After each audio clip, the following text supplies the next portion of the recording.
Maharashtra 39 news network. सत्य बातमी, ठाम भूमिका. निर्दयी कृत्याला न्यायालयाचा कठोर चाप.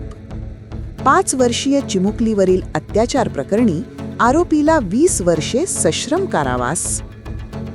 नंदुरबार शहरातील एका घराचे रखवालदार म्हणून काम करणाऱ्या कुटुंबातील अवघ्या 5 वर्षांच्या चिमुकलीवर लैंगिक अत्याचार केल्याप्रकरणी निलेश संजय सोमवंशी राहणार शहादा यास 20 वर्षे सश्रम कारावासाची शिक्षा सुनावण्यात आली. नंदुरबार जिल्हा व सत्र न्यायालयाने हा निकाल देताना आरोपीस 15,000 रुपयांचा दंडही ठोठावला.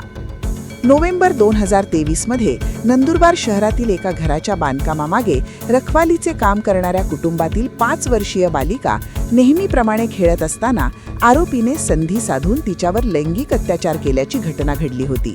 या प्रकरणी पीडितेच्या वडिलांनी दिलेल्या तक्रारीवरून उपनगर पोलीस ठाण्यात आरोपीविरुद्ध बालकांचे लैंगिक अत्याचारापासून संरक्षण अधिनियम 2012 अंतर्गत गुन्हा दाखल करण्यात आला होता.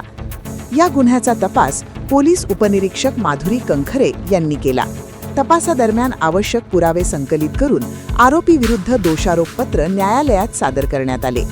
खटल्याची सुनावणी प्रमुख जिल्हा व सत्र न्यायाधीश KR पेटकर यांच्या न्यायालयात झाली. सरकार पक्षाच्या वतीने सादर करण्यात आलेल्या साक्षी व पुराव्यांच्या आधारे आरोपीविरुद्धचा गुन्हा सिद्ध झाला. त्यानुसार न्यायालयाने आरोपीस 20 वर्षे सश्रम कारावास व 15,000 रुपयांचा दंड अशी शिक्षा सुनावली. या खटल्यात अतिरिक्त सहाय्यक सरकारी अभियोक्ता तुषार कापडिया व ॲडव्होकेट SA गिरासे यांनी सरकार पक्षाची बाजू मांडली. तसेच मुख्य पैरवी अधिकारी पोलीस उपनिरीक्षक Hemant Mohite, police head constable Nitin Sable, Shailendra Jadhav व दुर्गा वळवी यांनी सहकार्य केले. महाराष्ट्र 39 न्यूज नेटवर्कसाठी अजय राजपूत, नंदुरबार.